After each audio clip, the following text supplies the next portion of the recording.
بسم اللہ الرحمن الرحیم۔ السلام علیکم ناظرین۔ لیں جناب، بلی تھیلے سے باہر آ گئی اور امریکہ، اسرائیل، سعودی عرب، ایران اور پاکستان کے سفارتی ذرائع کا یہ دعویٰ کہ پاکستان کے اندر امریکہ اور ایران کے درمیان ثالثی مذاکرات کا اصل ایجنڈا اسرائیل کو تسلیم کرنے کا شرمناک منصوبہ ہے۔ جی ہاں، امریکہ کی جانب سے کچھ نئی شرائط سفارتی ذرائع کے مطابق ان کا سامنے آنا، سعودی عرب کی خواہش پر، اور اس کے بعد پھر ایرانی قیادت کا پاکستان کی عسکری اور سیاسی قیادت سے رابطہ کسی اور جانب ہی اشارہ کر رہا ہے۔ اسی پلیٹ فارم پر یہ مزدور صحافی آپ کے سامنے یہ تفصیلات رکھتا رہا کہ خاص طور پر پاکستان کے اندر جب ہائبرڈ رجیم لایا گیا، عمران خان صاحب کی آئینی اور قانونی حکومت کو غیر آئینی اور غیر قانونی طریقے سے رجیم چینج آپریشن کر کے گھر بھجوایا گیا، تو عالمی اسٹیبلشمنٹ کے اس پراسرار یہ جو ان کا منصوبہ تھا، اس کے پیچھے ڈیفینیٹلی ایک نقطہ یہ بھی تھا کہ پاکستان جو ہے وہ بالکل اسی طرح سے جیسے یو اے ای نے اور اس کے بعد جو سعودی عرب خواہش رکھتا ہے کہ خطے میں اسرائیل کی جو ہے اسرائیل کو تسلیم کر لیا جائے، اور جس طرح سے ایک ایران کی اہمیت ہے اسرائیل کے سامنے، جس طرح سے ایران ایک ٹف ٹائم دیتا ہے اسرائیل کو، اس کے مقابلے میں اسرائیل کو ایک ایسی طاقت مان لیا جائے کہ مستقبل میں فلسطین کے عوام کے انسانی حقوق اور آزادیوں کے حوالے سے شاید اس طرح سے آواز اٹھائی نہ جا سکے۔ یہ ایک پورا لمبا چوڑا پلان جس کی تفصیلات ہمیں نظر آتی ہیں جناب۔ پاکستان کی عسکری قیادت، پاکستان کی سیاسی قیادت جو فارم 47 کی مجبوریوں کا شکار، جنہیں اچھی طرح سے اس بات کا اندازہ ہے کہ اس ناجائز حکومت کی عالمی طاقتوں کے سامنے، عالمی عوام کے سامنے، عالمی اسٹیبلشمنٹ کے سامنے کسی قسم کی لیجیٹیمیسی نہیں۔ سب کو اس بات کا پتہ ہے، سب کو اس بات کا اندازہ ہے کہ پاکستان میں 8 فروری 2024 کے الیکشن کون جیتا، اس کے بعد کیسے جعلی طریقے سے اس حکومت کو پاکستانی عوام کے سروں پر مسلط کیا گیا۔ اس وقت صورتحال یہ ہے کہ وہ تمام تر وڈے اینکر،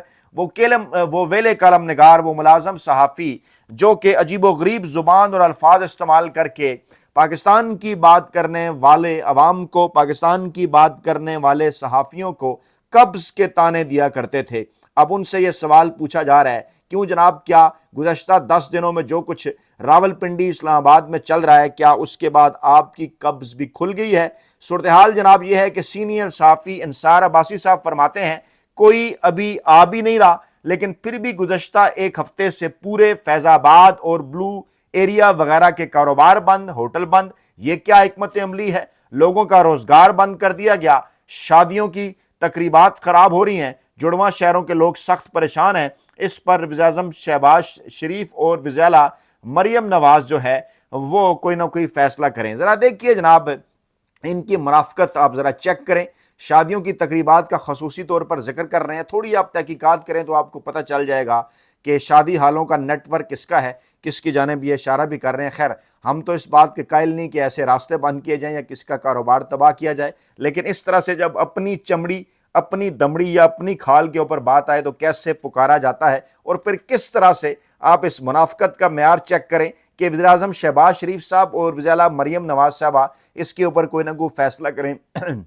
گویا کہ انصار عباسی صاحب پاکستانی عوام کو یہ بتانا چاہ رہے ہیں کہ پاکستان کے اندر چنتخب وزیر اعظم شہباز شریف صاحب اور چنتخب وزیر اعلیٰ مریم نواز صاحبہ سے پوچھ کر فیصلے کیے جاتے ہیں۔ واہ انصار عباسی صاحب، آپ کی سادگی کے کیا کہنے، سادہ تو آپ اتنے نہیں ہیں، آپ یقیناً پاکستانی عوام کو آپ نواز شریف سمجھ کر بیوقوف بنانا چاہتے ہیں، لیکن ایسا ہے نہیں۔ اور باری باری سب ان سے پوچھ رہے ہیں۔ اس پر ان سے بشارت راجہ صاحب نے بھی پوچھا کہ سر اب آپ کی قبض کی جو کیفیت ہے وہ کیسی ہے، اور اسی طرح سے کیونکہ جو حرکتیں انصار عباسی صاحب دیگر صحافیوں کے ساتھ گزشتہ کافی دنوں سے کر رہے تھے، اب انہیں اس کا جواب مل رہا ہے۔ سعید بلوچ صاحب نے بھی پوچھا کہ مبارک ہو عباسی صاحب، ایک ہفتے بعد آپ کی جو قبض ہے وہ کھل گئی ہے، کیونکہ انصار عباسی صاحب چند دن پہلے ہم جیسے مزدور صحافیوں کا اور ان تمام پاکستانی عوام کا مذاق اڑا رہے تھے، جو کہ اس بات کے اوپر سوال اٹھاتے تھے کہ بھائی آخرکار کیا وجہ ہے، کیوں راولپنڈی اسلام آباد کے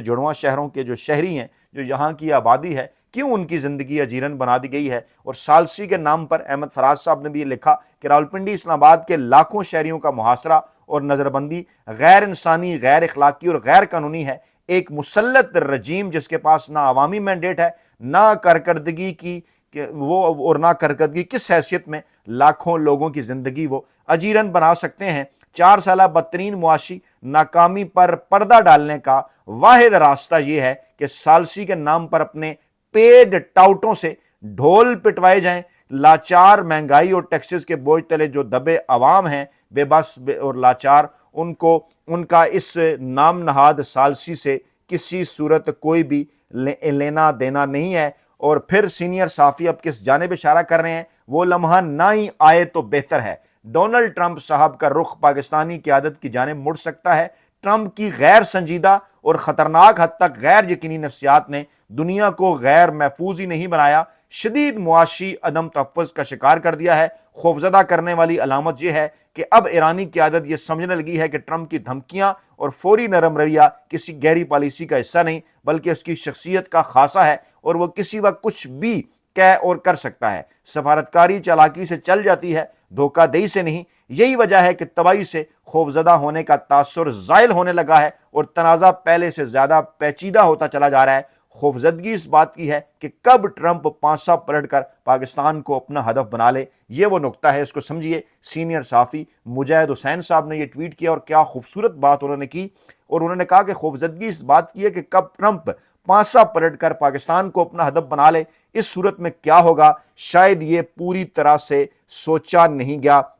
اور بالکل ہماری اطلاعات بھی کچھ اسی قسم کی ہیں۔ کچھ نئی شرائط جو کہ اب امریکی قیادت کی جانب سے آ رہی ہیں سامنے، جو اشارے پاکستانی قیادت کو مل رہے ہیں، وہ جناب اسی قسم کے ہیں کہ ایران کے ساتھ تو ہم معاملات طے کریں گے، جس طرح سے بھی کریں۔ پاکستان کو بھی واضح اور صاف پیغام دے دیا گیا۔ خاص طور پر آپ اس بات کے اوپر غور کریں، گزشتہ 2-3-4 ویڈیوز جو میں نے آپ کے سامنے رکھی، جس میں نے اس جانب اشارہ کیا تھا کہ امریکہ کے اندر اندرونی سطح پہ ڈونلڈ ٹرمپ صاحب کے اوپر جو دباؤ ہے کہ جناب آپ نے پاکستان کی سیاسی اور عسکری قیادت کی جانب سے پاکستان کے اندر جو آئین اور قانون کی خلاف ورزیاں ہیں، جس قسم کی انسانی حقوق کی صورتحال ہے، ان کے خلاف آپ نے کارروائی کرنی ہے۔ بل آ چکا، خارجہ اور دفاعی امور کی کمیٹیوں میں موجود ہے، اس پر ڈسکشن ہو رہی ہے۔ 50 کے قریب ارکان پارلیمنٹ ایوان نمائندگان خط لکھ چکے امریکی وزیر خارجہ کو، نام لے کر باقاعدہ طور پر عمران خان صاحب کا نام ہے، اس کے اندر چنتخب وزیر اعظم شہباز شریف صاحب کا نام ہے، پاکستان کی موجودہ عسکری قیادت فیلڈ مارشل عاصم منیر صاحب کا باقاعدہ طور پر نام ہے کہ ویزا پابندیاں لگائی جائیں، باقاعدہ طور پر نام ہے امریکہ آنے کے حوالے سے دیگر پابندیاں لگائی جائیں۔ باقاعدہ ذکر ہے اس بات کا کہ جو موجودہ پاکستان کی سیاسی اور عسکری قیادت ہے، ان کی جانب سے پاکستان تحریک انصاف کی قیادت بشمول عمران خان کے خلاف ناجائز، غیر آئینی اور غیر قانونی کیسز ان کے اوپر قائم کیے گئے ان کے خلاف، اور اب یہ وقت آ گیا ہے کہ امریکہ اس حوالے سے اپنا کردار ادا کرے۔ امریکہ کے اندر لاز، قوانین، ضابطے اسی جانب اشارہ کرتے ہیں۔ امریکہ اور خاص طور پر ڈیموکریسی ایکٹ کے نام پر خاص طور پر جو اہم ترین ایوان نمائندگان کی جانب سے ایک بل سامنے آیا، اس کے اوپر بات چیت میں اب تیزی آ چکی ہے، اور ڈونلڈ ٹرمپ انتظامیہ پر اندرونی سطح کے اوپر دباؤ ہے، اور شاید وہ اس دباؤ سے ہٹنے کے لیے ایران کی جانب انہوں نے رخ کیا، ایک نئے معاملہ پاکستان جو ہے وہ اپنی عوام کے سامنے رکھا، دنیا کے سامنے رکھا۔ لیکن اس وقت صورتحال واضح ہو رہی ہے۔ ایرانی قیادت کا جو تازہ ترین رابطہ ہے، اس میں پاکستان کی عسکری قیادت کو یہ بتا دیا گیا ہے کہ آپ کو خیال رکھنا ہوگا، آپ کو یہ دیکھنا ہوگا کہ خدا نخواستہ آپ کی جانب سے اگر اسرائیل کو تسلیم کیا جائے گا تو خلیجی ممالک کے اندر اس خطے میں طاقت کا توازن بگڑ سکتا ہے۔ فلسطینی عوام کی حق اور سچ کے لیے آواز اٹھانے والوں کی پاکستانی عوام سے، حکومت سے، پاکستانی فوج سے، ریاست سے بڑی امیدیں وابستہ ہیں، اور اگر پاکستان کے اندر کوئی عوامی مینڈیٹ رکھنے والی حکومت ہوتی تو یقینی طور پر اس کا موقف کچھ اور ہوتا۔ لیکن اگر امریکہ کے کہنے کے اوپر ایران سے اس طرح سے گھٹنے ٹکوائے گئے تو اگلا نشانہ پاکستان بھی ہو سکتا ہے، اور پھر صورتحال یہاں تک جا سکتی ہے کہ زور زبردستی UAE کے بعد سعودی عرب کو، ایران کو، پاکستان کو اور دیگر جو خلیجی ممالک ہیں انہیں ان سے زور زبردستی اسرائیل کو تسلیم کرنے کی جو شرط ہے وہ بھی اسی معاہدے کے اندر ڈلوا دی جائے۔ اس حوالے سے سفارتکار ایکٹیو ہو چکے ہیں۔ ثالثی کے نام پر جو کچھ اس وقت اسلام آباد اور راولپنڈی کے اندر یہاں پر موجود بین الاقوامی حلقے جس قسم کی گیم چلائے ہوئے ہیں، ذرائع یہ دعویٰ کر رہے ہیں کہ ممکنہ طور پر اس وقت صورتحال اسرائیل کو تسلیم کرنے کی طرف بڑھ رہی ہے، اور جو کبھی الزام لگایا کرتے تھے عمران خان صاحب اور پاکستان تحریک انصاف کے اوپر کہ وہ یہودی ایجنٹ ہیں، وہ اسرائیل کے ایجنٹ ہیں، وہ جناب ان کے جو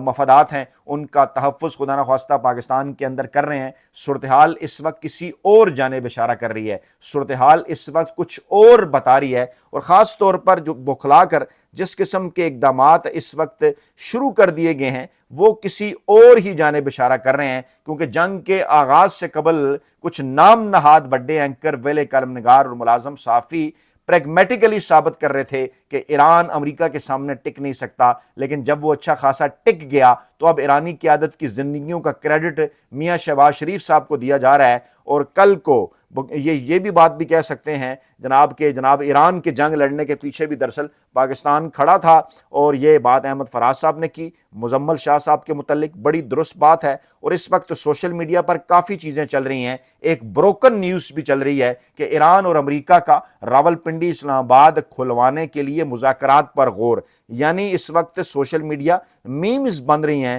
اس قسم کی، اور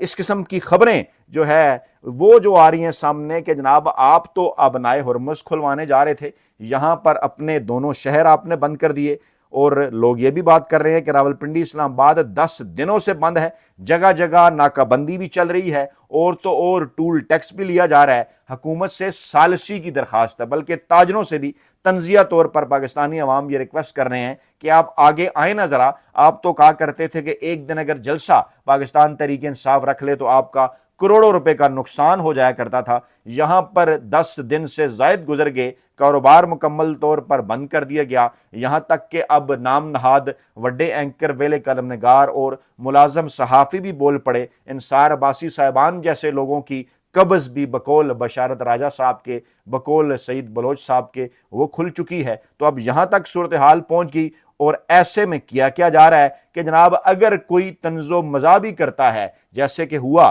اسلام آباد کے اندر کہ ایک شہری نے پوسٹ لگا لی ترنول پھاٹک کے حوالے سے کہ جس طرح سے وہ بند رہتا ہے، ٹریفک جام ہوتی ہے، آبنائے حرمت سے انہوں نے تشبیہ دی، تو پتہ چلا کہ ان کے خلاف بھی پرچہ کر لیا گیا، نقص امن کی دفعہ لگا کر، دیگر اس قسم کی کئی دفعات لگا کر۔ یعنی صورتحال یہ ہے، بخلاہٹ کا اس وقت یہ عالم ہے انتظامیہ کا، اور خاص طور پر اس چنتخب حکومت کا، کہ اگر کوئی طنز و مزاح بھی کر رہا ہے، اگر کوئی سوشل میڈیا کے اوپر میمز بھی بنا رہا ہے، تو وہ بھی ان سے برداشت نہیں ہو پا رہے، کیونکہ اس بات کا اندازہ ہو چکا اچھی طرح سے کہ برے طریقے سے اس وقت یہ جو چنتخب حکومت ہے وہ پھنس چکی ہے۔ ایرانی وزیر خارجہ نے فیلڈ مارشل سید عاصم منیر صاحب اور اسحاق ڈار صاحب سے رابطہ کیا ہے، ٹیلی فونک گفتگو کی ہے، اور جس میں خطے کی صورتحال، امریکہ سے جنگ بندی سے متعلق امور زیر غور آئے ہیں، علیحدہ انہوں نے رابطے کیے۔ دفتر خارجہ کے ترجمان نے اس کی تصدیق کی کہ جنگ بندی پر تبادلہ خیال ہوا، اور پھر یہ بھی کہا ترجمان نے کہ عباس عراقچی نے پاکستان کے کردار کو سراہا۔ دوسری جانب برطانوی جریدہ اکانومسٹ بھی دعویٰ کر رہا ہے کہ پاکستان ایک سفارتی کردار ادا کر رہا ہے، لیکن راولپنڈی اسلام آباد میں موجود پاکستان کے سفارتی ذرائع، امریکی سفارتی ذرائع، سعودی سفارتی ذرائع اور ایرانی سفارتی ذرائع، ان کے سرکلز کے اندر یہ بات گردش کر رہی ہے کہ جو کچھ یہ سارا معاملہ ایران اور امریکہ کے درمیان شروع ہوا، اس کے اندر پھر پاکستان کی ثالثی آئی، اس کے اندر پھر سعودی عرب کی کچھ خواہشات آئیں، اس کے اندر پھر UAE کی جانب سے پاکستان سے اپنے پیسے واپس لینے کا معاملہ، سعودی عرب کی جانب سے پیسے دیے جانے کا معاملہ، یہ تمام تر معاملات اس جانب اشارہ کر رہے ہیں کہ ان تمام تر معاملات کی بنیاد کیا تھی؟ غزہ بورڈ آف پیس، جس کا پاکستان حصہ بنا پاکستانی عوام کے نہ چاہتے ہوئے بھی، اور اس کے بعد پھر اسی لائن پر آگے چلتے ہوئے اسرائیل کے ساتھ تعلقات بالکل اسی قسم کے جیسے یو اے نے جو ہے جناب ان کے ساتھ رکھے یا جیسے سعودی عرب کی خواہش ہے، لیکن کیونکہ پاکستان ایک اہم ملک، پاکستان ایک اہم جو ہے وہ اسلامی ملک، اس لیے اس وقت دنیا کی اسٹیبلشمنٹ یہ چاہتی ہے کہ پاکستان کی قیادت اگر اسرائیل کو تسلیم کرے تو اس سے دیگر تمام لوگوں کی جانب سے خطے کا نیا تھانے دار مانا جا سکتا ہے۔ لیکن اس وقت صورتحال پاکستان کے اندر یہ ہے کہ کوئی ایسی مقبول عام حکومت پاکستان کے اندر نہیں جس کو عوامی مینڈیٹ ملا ہو، اور اب ان تمام تر چیزوں کی ذمہ داری کسی سیاسی جماعت، کسی سیاسی شخصیت پر ڈالنے کے لیے قومی حکومت کا شوشہ بھی چھوڑا جا رہا ہے۔ عمران خان صاحب سے ڈیل، عمران خان صاحب سے مفاہمت کی بات بھی کی جا رہی ہے، گویا اندرونی سطح کے اوپر عمران خان صاحب کا معاملہ ہو یا ایران کا معاملہ ہو، یہ دونوں معاملات جڑے ہوئے ہیں۔ اور بقول جیسے احمد جواد صاحب نے بھی لکھا کہ دنیا کو سیکھنا چاہیے عمران خان صاحب سے اور ایران سے کہ کیسے وقت کے فرعونوں کا مقابلہ کیا جاتا ہے۔ اپنا بہت خیال رکھیے گا، دعاؤں میں یاد رکھیے گا۔ نئی ویڈیو کے ساتھ جلد حاضر ہوں گے۔ اللہ نگہبان۔